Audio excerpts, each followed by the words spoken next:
1 year ago today, the shocker that changed the world. No matter who you voted for on November 8th, 2016, you probably remember how you felt when you saw this. President Trump. It is time for us to come together as one united people. 1 year later, is he living up to the promise to make America great again? And what about those other campaign promises? Really, the only person who can answer that question is you.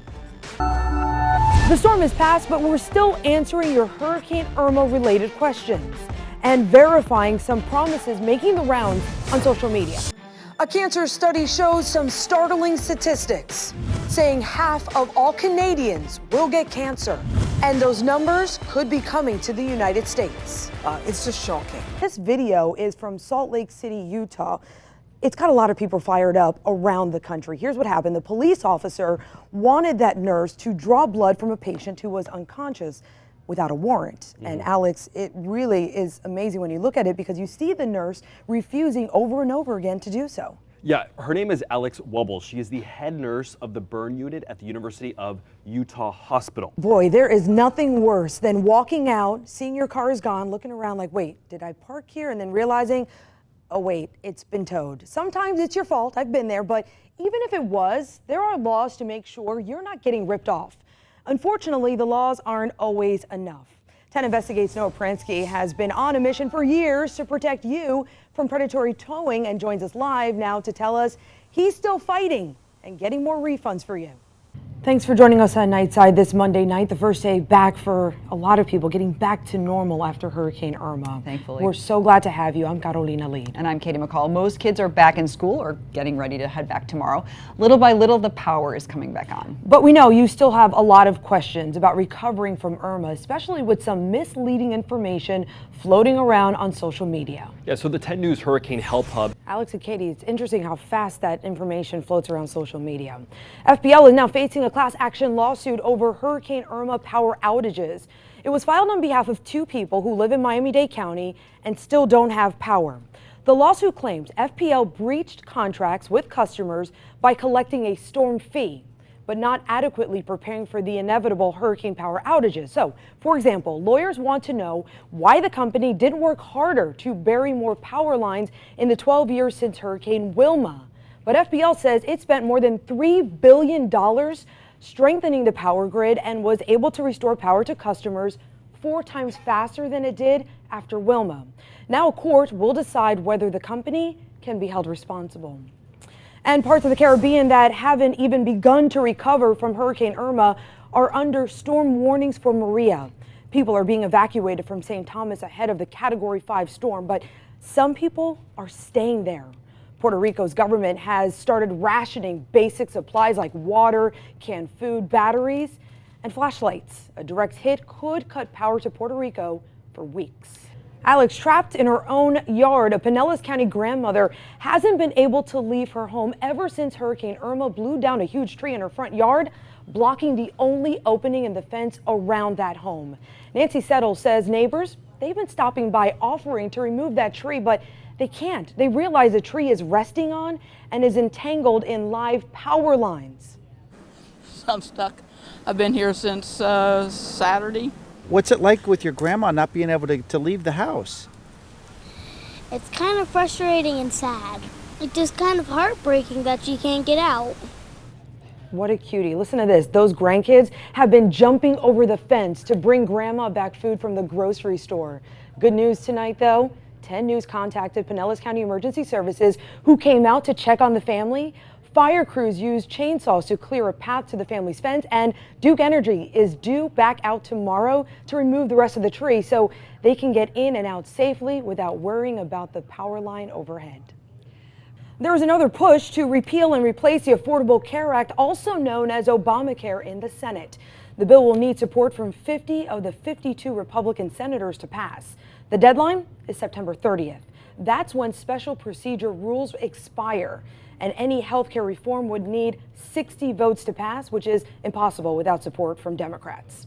The Congressional Budget Office announced this afternoon it won't be able to score the new reform bill by that deadline. The CBO score is what a lot of lawmakers use to determine how it will impact voters in their state.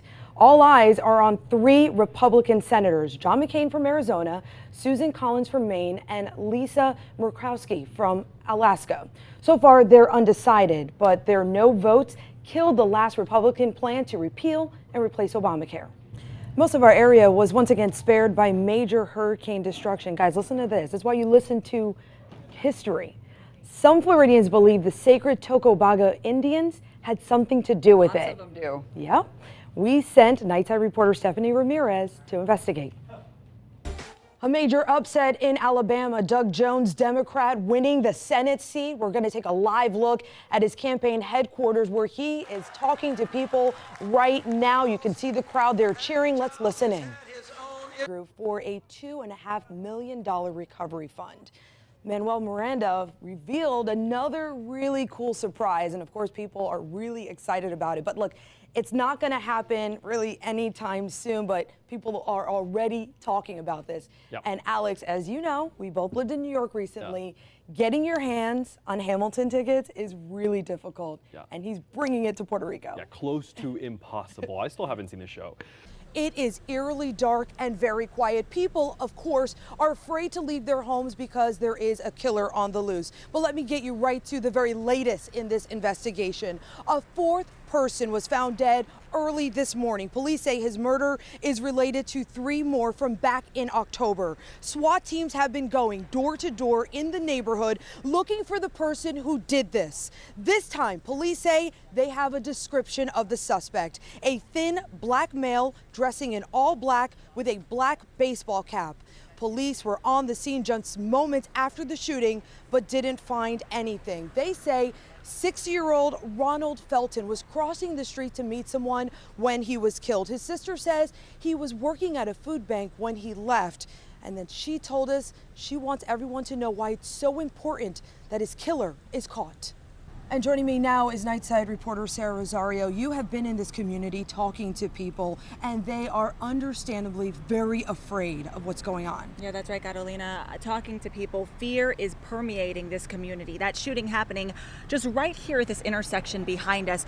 We talked to the Guardian Angels not too long ago. They have been in this neighborhood every single day for 3 weeks. I'm joined now by Ron Smith, but I know you as Jaws. Tell me what you've been doing tonight in the neighborhood, helping people get home safely. Well, we've been here since 5 o'clock, and a lot of people are getting off of work at different times. And Kenneth Craig is live in Miami tonight, where much like the Bay Area, people are on edge watching Irma creep even closer. So Kenneth, looking at this storm, we know that this is bigger and worse than what we saw with Andrew 25 years ago. So are people there taking this seriously? Yeah, it sure is a lot bigger than Hurricane Andrew, and I can tell you a lot of people here have that in the back of their mind. But first tonight, a major shock to our community after Major League Baseball star Roy Halladay was killed in a plane crash. He was the only one on board a small plane that went down in the Gulf of Mexico today near Holiday. The former Phillies pitcher was a big part of the Pasco County community. You could see how much he meant to the sheriff and his deputies. Nightside reporter Sarah Rosario is live near where the plane went down. And Sarah, he was not just a coach, he was also a mentor. Right now, Pasco deputies need your help finding the guys you see in these pictures. They say the 2 men shot and killed a man in the middle of a busy road and then took off. It all went down around 5 o'clock this evening at the State Road 54 exit ramp off of the Suncoast Parkway in Odessa. Detectives say the guys pulled up next to a man in a truck and killed him. Nightside's Grady Trimble is live near where it happened. And Grady, you know, police are talking about the fact that there were a lot of cars around at the time and that it is fortunate that no one else was hurt. Yeah, Carolina. It can be hard to wrap your head around the damage done by Hurricane Harvey, especially the flooding that we're seeing in Texas. These images can help us out. This is Wharton, Texas, about an hour southwest of Houston. This is what it looked like on October 9th, 2016. Then you take a look at this. That's 2 days ago. All right, and this is the Colorado River, but you can't tell where the river ends and what's supposed to be land here because of that. Now, take a look at this. This is Simonton, about 35 miles from Houston.